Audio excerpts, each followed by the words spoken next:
نحمده ونصلي علی رسولہ الکریم بسم اللہ الرحمن الرحیم۔ صرف 5 منٹ کا مدرسہ قرآن و حدیث کی روشنی میں۔ 22 ذی القعدہ۔ نمبر 1 اسلامی تاریخ۔ حضرت امام ابو حنیفہ رحمۃ اللہ علیہ۔ امام ابو حنیفہ نعمان بن ثابت رحمۃ اللہ علیہ کی پیدائش سن 80 ہجری میں ہوئی۔ ان کا خاندان تجارت کیا کرتا تھا۔ انہوں نے رسول اللہ صلی اللہ علیہ وسلم کے جلیل القدر صحابی اور خادم خاص حضرت انس بن مالک رضی اللہ عنہ اور چند صحابہ کو دیکھا ہے۔ اللہ تعالیٰ نے انہیں زبردست حافظہ عنایت فرمایا تھا۔ وہ غریبوں کی مدد، پڑوسی کا خیال اور ان کے حقوق کی ادائیگی کیا کرتے اور دشمنوں اور حاسدوں کے ساتھ بھی دوستانہ برتاؤ کیا کرتے تھے۔ عبادت و ریاضت کا یہ حال تھا کہ پوری رات اللہ کی عبادت کرتے اور اللہ تعالیٰ کے ڈر سے اتنا روتے کہ باہر تک آواز سنائی دیتی تھی، یہاں تک کہ پڑوس والے ان پر ترس کھاتے تھے۔ نصر بن حاجب کہتے ہیں کہ میں کبھی کبھی رات کو امام ابو حنیفہ رحمۃ اللہ علیہ کے پاس سو جاتا تھا۔ میں نے ان کو دیکھا کہ وہ ساری رات نماز پڑھتے رہتے اور ان کے آنسو بارش کی طرح چٹائی پر گرتے رہتے۔ میں گرنے کی آواز سنتا تھا۔ وہ اپنے پاس پڑھنے والے غریب طلبہ کی مدد کیا کرتے تھے، حتیٰ کہ ان کے گھر والوں کو بھی خرچ بھیج دیا کرتے تھے۔ حاکموں اور بادشاہ سے بہت دور رہتے، ان کے ہدایہ اور تحائف قبول نہیں کرتے تھے۔ ایک مرتبہ امام اعظم رحمۃ اللہ علیہ کی بے باکی اور حق گوئی سے متاثر ہو کر خلیفہ منصور کی بیوی نے 50,000 درہم، ایک باندی اور ایک خوبصورت سواری آپ کی خدمت میں بھیجی، مگر یہ کہہ کر واپس کر دیا کہ میں نے جو کچھ کہا ہے وہ اللہ کے لیے اور اس کے دین کی حمایت میں کہا ہے، میرا مقصد دنیا کمانا نہیں ہے۔ نمبر 2 حضور صلی اللہ علیہ وسلم کا معجزہ۔ صلح حدیبیہ کے موقع پر ایک خاص معجزہ۔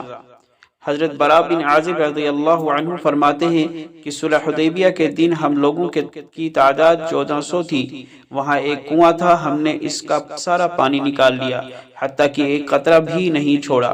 پھر نبی کریم صلی اللہ علیہ وسلم کنویں کے کنارے پر بیٹھے اور پانی منگایا اور کنویں میں کلی فرمائی۔ تھوڑی ہی دیر میں کافی پانی نکل آیا۔ ہم لوگوں نے پانی لیا اور خوب سیراب ہو کر پیا، اور ہماری سواری کے جانور بھی سیراب ہو گئے۔ نمبر 3 ایک فرض کے بارے میں۔ رمی، ذبح اور حلق میں ترتیب۔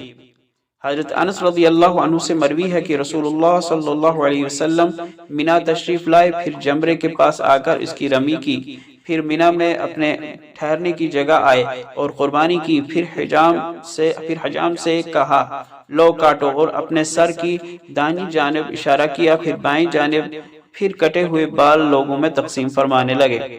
نوٹ: اس حدیث سے معلوم ہوا کہ حج میں رمی، ذبح اور حلق کے درمیان ترتیب واجب ہے۔ نمبر 4 ایک سنت کے بارے میں۔ مغرب کی نماز میں مسنون قرات۔ حضرت ام الفضل رضی اللہ عنہ بیان کرتی ہیں کہ میں نے رسول اللہ صلی اللہ علیہ وسلم کو مغرب کی نماز میں والمرسلات عرفا پڑھتے ہوئے سنا۔ نمبر 5 ایک اہم عمل کی فضیلت۔ دعا کرانے والے کی دعا پر آمین کہنا۔ رسول اللہ صلی اللہ علیہ وسلم نے فرمایا جب کچھ لوگ جمع ہوں اور ان میں سے کوئی ایک آدمی دعا کرے اور دوسرے آمین کہیں تو اللہ تعالیٰ ان کی دعا قبول فرماتا ہے۔ نمبر 6 ایک گناہ کے بارے میں۔ تیار ہونے سے پہلے پھلوں کو بیچنا جائز نہیں۔ نبی کریم صلی اللہ علیہ وسلم نے پھلوں کو درخت پر اس وقت تک بیچنے سے منع فرمایا ہے جب تک کہ ان میں پختگی نہ آ جائے۔ آپ صلی اللہ علیہ وسلم نے بیچنے والے کو بھی منع فرمایا اور خریدنے والے کو بھی۔ نمبر 7 دنیا کے بارے میں۔ برائی کی سزا۔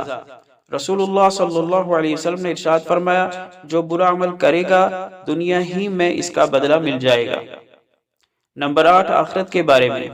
بے نمازی کا حشر اللہ کے دشمنوں کے ساتھ۔ رسول اللہ صلی اللہ علیہ وسلم نے فرمایا جس شخص نے نماز کی حفاظت کی تو یہ نماز اس کے لیے قیامت کے دن نور، دلیل اور نجات ہوگی، اور جس نے اس کی حفاظت نہیں کی تو اس کے لیے کوئی نور، کوئی دلیل اور کوئی نجات نہیں ہوگی، اور یہ شخص روز قیامت قارون، فرعون، حامان اور ابی بن خلف کے ساتھ ہوگا۔ نمبر 9 طب نبوی سے علاج۔ خون کے جوش مارنے کا علاج۔